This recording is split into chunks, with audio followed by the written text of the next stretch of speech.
কসবেশ্বরী মায়ের মন্দিরে যাওয়ার পথে গোকুলনগর রাস্তার মাথা এলাকায় দুটি গাড়ির মুখোমুখি সংঘর্ষে গুরুতরভাবে আহত বোলেনো গাড়ির চালক প্রসেনজিৎ ঘোষ আর 07C0745 নাম্বার একটি ইকো গাড়ি বিশালগড় থেকে আগরতলার উদ্দেশ্যে যাওয়ার পথে অপর দিক থেকে TR01CA0320 নাম্বারে একটি বোলেনো গাড়ি আগরতলা থেকে কসবেশ্বরী মায়ের মন্দিরে যাওয়ার পথে দ্রুত গতিতে থাকায় রাস্তার মাথা এলাকায় ইকো গাড়ি এবং বোলেনো গাড়ির মুখোমুখি সংঘর্ষ হয়। এতে দুটি গাড়ির সামনের অংশ দুমড়ে মুচড়ে যায়।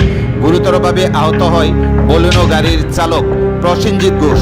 দুটি গাড়ির বিকট শব্দ পেয়ে প্রত্যক্ষদর্শীরা দ্রুত ঘটনাস্থলে ছুটে আসে। দুটি গাড়ির সংঘর্ষে এলাকায় দীর্ঘ সময় ধরে বন্ধ হয়ে পড়ে আগরতলা বিশালগড় সড়কে যান চলাচল। আপনি কোন জায়গায় তাইতেন আসলেন? আমি আগরতলা থেকে আইতে আসলাম।